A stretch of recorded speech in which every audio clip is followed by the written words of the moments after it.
अब देखो सांद्रता की बात करेंगे हम। विलयन की सांद्रता, इससे क्या मतलब है सांद्रता। आप एक गिलास में पानी लो, जैसे पानी लिया, उसमें डाला आपने नमक। नमक पानी के अंदर, तो पानी क्या है? विलायक। नमक क्या है? विलेय। अब मैंने पानी लिया, देखिए इस गिलास में मैंने पानी लिया इतना, और इतने ही बड़े गिलास में फिर से मैंने पानी लिया इतना। अब इसमें दोनों में हमने नमक डाला है, देखिए इसमें इतना नमक घोला है और इसमें इतना नमक घोला है। बताइए इसमें कौन ज़्यादा सांद्र है? इसमें कम नमक घोला है, उतने ही पानी में हमने इसमें ज़्यादा नमक घोला है, तो ये ज़्यादा नमकीन है, यानी इसकी सांद्रता ज़्यादा है ना। अब जो विलेन है उसमें कम सांद्रता वाले भी हो सकते हैं, अधिक सांद्रता वाले भी हो सकते हैं। नमक का घोल किसी ने 1 चम्मच डाल के बनाया, किसी ने 2 चम्मच डाल के बनाया एक गिलास पानी में। तो यहाँ पर हम सांद्रता को कैसे माप सकते हैं, इसको हम समझेंगे। यहाँ तक तो आप समझ गए होंगे कि सांद्रता क्या है। तो अब हम जो विलेय है उसकी कितनी मात्रा है कितने विलायक में या पूरे विलयन में, ठीक है। तो पूरे इस विलेय की कितनी मात्रा है इस विलयन में, उसे ज्ञात करना है हमने। उसे कैसे ज्ञात कर सकते हैं हम बोलते हैं 10 ग्राम नमक है 1 लीटर पानी के अंदर, है ना। हम बोलेंगे 10 ग्राम सॉल्ट है 1 लीटर पानी के अंदर। हम ये भी बोल सकते हैं कि जैसे 1000 मिलीलीटर होता है 1 लीटर, और उसमें 10 ml दूसरी चीज़ विलेय पदार्थ 10 ml है, तो इससे इसकी परसेंटेज भी निकाल सकते हैं। तो हम बोलेंगे ये तो 10% हुआ, तो 10% है नमक जो यहाँ पे 10 ग्राम हमने डाला था प्रति लीटर, या परसेंटेज में बोलना है तो हम बोलेंगे 10% है। तो हम इसकी सांद्रता को या तो परसेंटेज में भी निकाल सकते हैं या प्रति द्रव्यमान के हिसाब से भी निकाल सकते हैं, ठीक है। तो इसकी सांद्रता हमारी जो बुक में दिया हुआ है उसके लिए 3 तरीके दे रखे हैं। पहला तरीका है, देखिए हमें जो दिया हुआ है वह है द्रव्यमान विलयन के द्रव्यमान प्रतिशत। द्रव्यमान यानी द्रव्यमान के साथ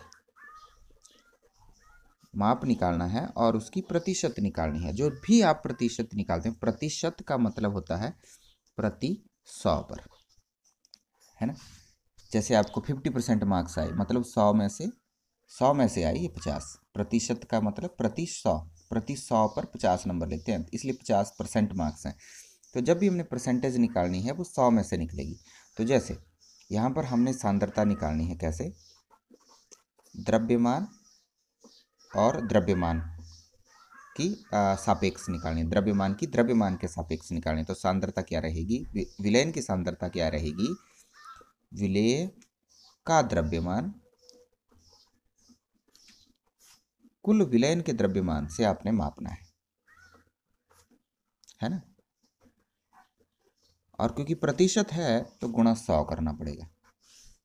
तो लग गया, द्रव्यमान द्रव्यमान प्रतिशत पहला था हमारा। उसी प्रकार दूसरा है द्रव्यमान और आयतन प्रतिशत।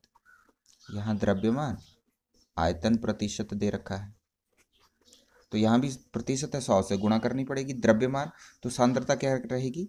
विलेय का द्रव्यमान बटा विलयन का आयतन। आयतन देखिए, अब द्रव्यमान और आयतन में क्या फ़र्क है? द्रव्यमान आप ग्राम में निकालोगे और आयतन आप लीटर में निकालोगे, ये फ़र्क है बस। तो हमें विलेय अगर द्रव्यमान भार में दे रखा है, विलयन आयतन में दे रखा है। जैसे नमक का पानी हमने मिलाया, तो पानी में नमक के लिए तो नहीं बोलेंगे कि 1 लीटर पानी में 10 ml नमक मिलाया है।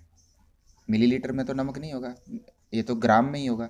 तब हम क्या निकालते हैं? द्रव्यमान आयतन प्रतिशत। तो विलेय द्रव्यमान में होगा यानी ग्राम में होगा, और विलयन लीटर में रखा जाएगा, और गुणा 100 भी करना है, ये ध्यान रखना है आपने। तीसरा तरीका जो हमने किया है वो है विलयन के आयतन प्रतिशत। अब हम आयतन का आयतन के साथ प्रतिशत निकालेंगे। आयतन का आयतन के साथ, यानी दोनों चीज़ें किस में ले रखी हैं, मिलीलीटर या एंड लीटर में। ठीक है, जैसे नींबू का पानी हमने मिलाया है पानी में, तो नींबू का रस मिलाया पानी में, दोनों लिक्विड हैं, दोनों लीटर में आएंगे, यानी मिलीलीटर या लीटर में आएंगे, और गुणा 100 कर देनी है। तो ये तीसरा तरीका है हमारा। तो हम क्या लेंगे, विलेय का भी आयतन लेंगे, विलयन का भी आयतन लेंगे, गुणा 100 कर देंगे। ठीक है, तो ये आपका तरीका है सांद्रता निकालने का। 3 तरीके मैंने बताए, इसको अच्छे से समझो और उदाहरण 2.1 को अच्छे से सॉल्व करो।